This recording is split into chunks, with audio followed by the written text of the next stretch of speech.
ghouls, welcome back to my channel. So Halloween is near approaching and I figured I need to put out another creepy video for you guys. So I actually kind of went out of order here. I have already made a video similar to this for the Conjuring 2 where I compare kind of the real story with the story that they made the movie about. I don't know why I went out of order like that, but anyways, today's video is going to be kind of a similar style. However, it's going to be comparing the true story of The Conjuring 1 to the film, which if you're curious to watch my video on The Conjuring 2, I'll link that video down below. And then I also have a bunch of other creepy, scary story times that I've told you guys, so I'll leave that playlist down below for you as well. So first off, I will just put out there one of the main, themes of this is that the real story really did not have hardly anything to do with the story they told. I mean, obviously it's about the same family, but the events depicted in the movie,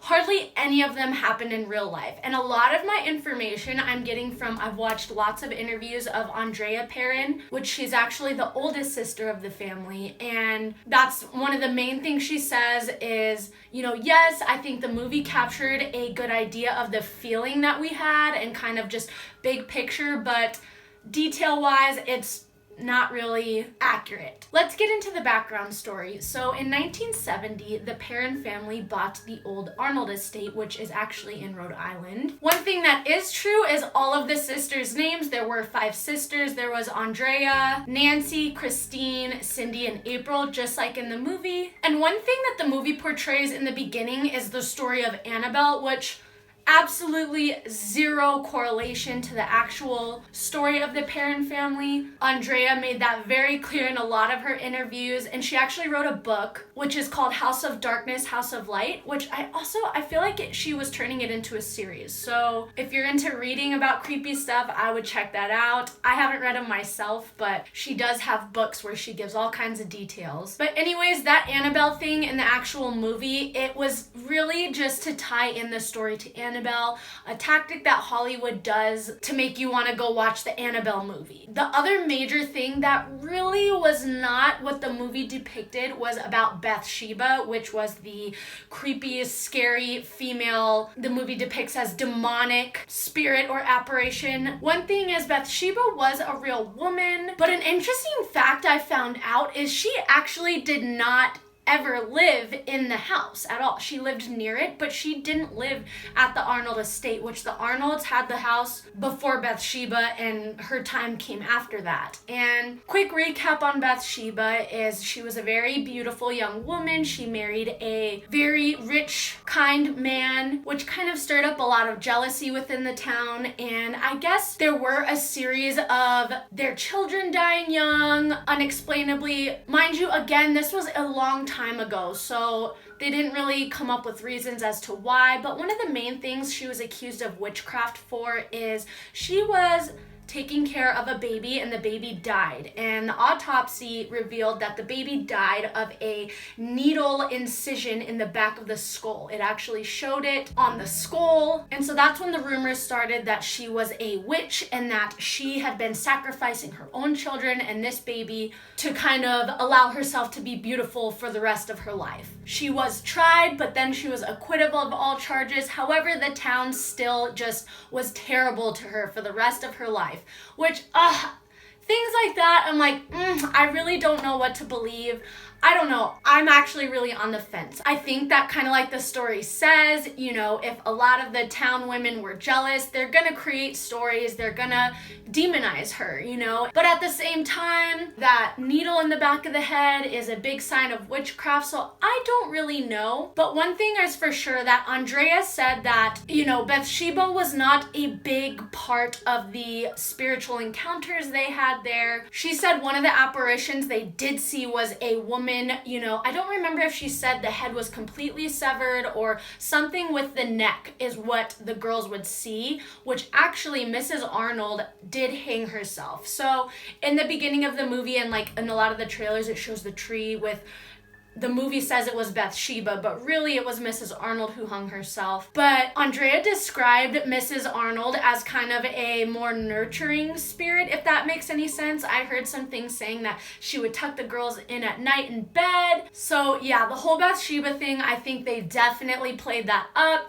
And there really are not a lot of public records that back the movie's story. So again, Hollywood playing that up. Now, the first experience that happened in the house when the parents moved in was the first day they were actually moving their stuff in. Andrea, the oldest sister, she, I guess, was moving a box and she had to pass the dining room. And Mr. Kenyon was the man they bought the house from, and he was in the dining room, and she said she saw another man in the corner fixated on Mr. Kenyon. And so I guess she was young, so she said hello to the man standing in the corner, and she said he didn't acknowledge her or look at her, which she thought was weird. He just kept looking at Mr. Kenyon. So then she went to tell her mom, oh, who's that man with Mr. Kenyon in the dining room?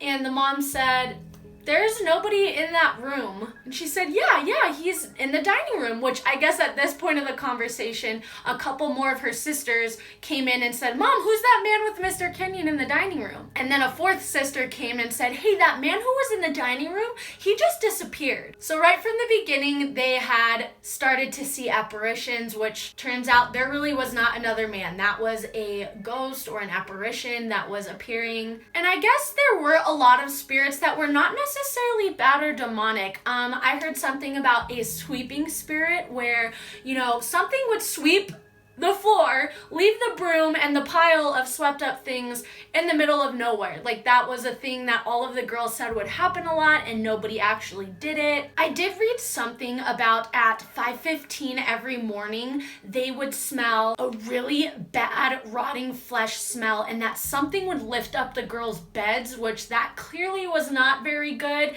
And I think that is depicted in the movie a little bit, where they're like smelling and it smells bad, but that's really the only kind of correlation they made to the movie to that. I also read that something would pull on the girls' hairs, which that kind of, they did play up that in a scene in the movie where the girl was drugged by her hair and someone had to cut her hair to get her loose, but it wasn't that extreme in real life. Now, one truth is Ed and Lorraine Warren did come to investigate the house. They officially declared the house as being diabolically infested. Oh, and if you see me looking down, I have some notes and stuff. I just want to make sure I covered all the points. But I'm going to read a quote that Lorraine, I guess there was an interview between Lorraine and the producer of the movie, and a quote she said about that house. I think the question was like, would you ever want to go back? Or do you ever feel like you want to go back to that house? And she said, what was there follows you. It was very negative. Now, an interesting thing I thought about this is that years later, once the Perron family moved out, which they did stay there for 10 years, but years later, Lorraine contacted the mom, Carolyn, and said, I want to share your story. Offered her a lot of money to get the story out and kind of get it into Hollywood. And, Carolyn, the mom, was very hesitant and was kind of just like, I don't want to, rehash anything that went on in that house. And I guess Lorraine said, well, why don't you talk it over with your husband and then let me know. So that night, before she had a chance to even talk to her husband, I guess she was going downstairs, and a 200-pound door that was deadbolted to the wall came off and fell down on the mom, Carolyn, and she ended up being okay. All she had was a dislocated shoulder and a concussion, which she was very, very lucky. But I guess after that, she was like, nope, we are not doing this. I am not telling this story. She called up Lorraine and was like, no, which I guess apparently they ended up making the video anyways. And Andrea does kind of back the fact that after all of them, after living in that house, the rest of their lives, they've experienced things that they never did before they moved into the house. However, unlike Lorraine, Andrea doesn't necessarily feel like whatever was in that house follows her. She kind of looks at it more as it kind of opened her eyes more to the spiritual realm, and that's why they all kind of experience things now. I don't know, that kind of goes back to the idea that everyone has a sixth sense, and that it gets suppressed over time and you can unlock that part of your brain. Whole other side thing, but basically that's how Andrea, the oldest sister, feels about the whole thing. Now, one thing Andrea says is that the Warrens did not move in with them. The investigation did take place for over a year and a half. However, unlike the movie depicts, she says that Lorraine and Ed Warren did not help the situation. They actually made it worse. Now, in the movie, there is an exorcism scene. However, what really happened is it was a seance, not an exorcism. It happened in their dining room, not the cellar. And basically, a medium was brought in, and it kind of just invited in things that really were really evil. And it's so confusing because Andrea says she doesn't believe in the devil, she doesn't believe in demons.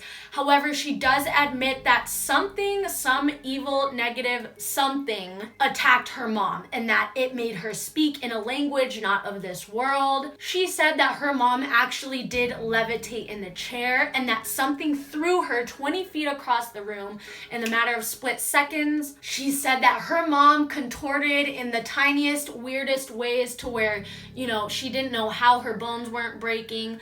So that to me sounds like straight up possession. However, I don't know, again, it's kind of unclear of what exactly Andrea thought it was, but she was 15 at the time and watched the whole thing happen. After the whole seance, things just got really, really bad, and mom started losing weight, wasting away. She began wearing vintage clothing. She started seeing hallucinations. I guess one day she went into the kitchen and literally there was a family there, just almost like she was watching a play. Mom was cooking, there were kids and husband at the table, and she walked in, and I don't remember if in the story she said that the apparitions looked at her or acknowledged her or not, but that's kind of when she realized, okay, there's some kind of portal here, and there's just so many memories and captions that are replaying themselves there. And once the seance happened, it kind of invited evil things in. And like I said in the beginning, after 10 years, which I want to read the quote because, again, I don't want to mess it up. It's a quote, but I guess Carolyn, the mother, told the dad, the husband, if we don't sell this house, I won't survive another winter. And that is when they moved out of the house. Now, one thing that I find, again, so interesting, and I really am on the fence. I don't really know how I feel about this. But apparently, the woman who bought the house after the Perrin family moved out, she claimed that there was nothing there, that she hadn't experienced anything, which by that point, the house had a lot of publicity. I'm sure people were coming there all the time to see the spooky haunted house. So that is kind of hard to tell whether she really was being honest or whether she was kind of just trying to get her house out of the media. She didn't want all these people coming to her house. It's really hard to tell what exactly it was, but she did do some research, and that was when she found out that Bathsheba never lived on the premises of the house. Also, I kind of forgot to mention that apparently there were so many murders and suicides that happened at this house, and that's where a lot of the ghosts came from, Mrs. Arnold. There was another ghost that the girls talked about who was actually Johnny Arnold, another Arnold. I heard in one story that he was a little boy. When Andrea was talking about him, she said he was a man and that they nicknamed him Manny, but again, not really a malevolent, bad spirit. But the lady who bought the house after the parents researched all these suicides and murders, and I guess came to the conclusion that none of them happened on the premises of the house and that they actually happened at other locations near the house, like in town. So again, which I think that could still merit the ghosts, congregating at a certain spot, especially if they had been to that place, if they had a connection to that place, even if they didn't live there. They lived in the town, clearly. So I don't know, it's just, it's such a gray area. But another thing, which is kind of odd, is apparently the show Ghost Hunters was invited to investigate the house by the new owner, which, again, that kind of says, if she didn't want the publicity, why did she invite Ghost Hunters in? But again, at the same time, on the other side, I'm sure she got paid a hefty amount of money for that, so without knowing this woman, without seeing how she talks about it, it's very hard to tell what, is the reasoning behind her saying nothing's happening, her inviting a show to come investigate. Now, the crew of ghost hunters did find multiple cold spots within the house. They did capture a door shutting and opening by itself, but that's really all I kind of heard about that investigation. So yeah, I still am just like, ugh, I definitely believe that there was things going on in that house. You know, one thing Andrea mentioned in an interview was that when the family moved in, the girls they hadn't experienced anything like that before, ghost, paranormal. It wasn't a thing, especially back then. Like, nobody talked about that kind of stuff. So for them to all kind of just start experiencing things right away, I feel like that's kind of hard to make up as a family.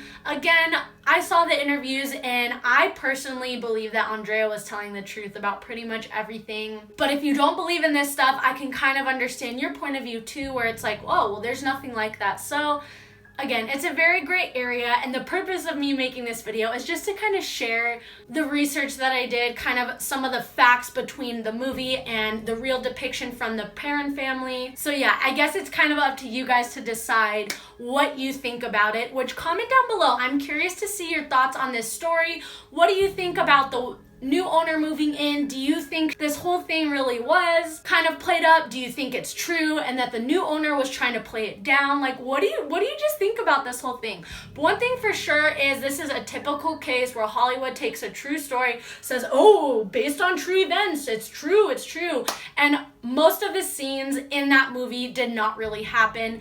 However, you know, in the real life story, there were some pretty scary things that happened, which again makes me wonder, like, why didn't they just take the real things that happened and put it in the movie? I don't know, I'm rambling now, but that is the end of my dissection of The Conjuring 1, the movie versus the real story. If you got through this whole video and are not yet part of my YouTube family, go ahead and hit that subscribe button. Also, give me a thumbs up on this video if you enjoy me doing these type of things where I compare movies / real stories. I think it's fun. I love watching scary movies and researching the real stories, so yeah, let me know. Other than that, guys, don't let the bed bugs bite, and I will see you in my next video.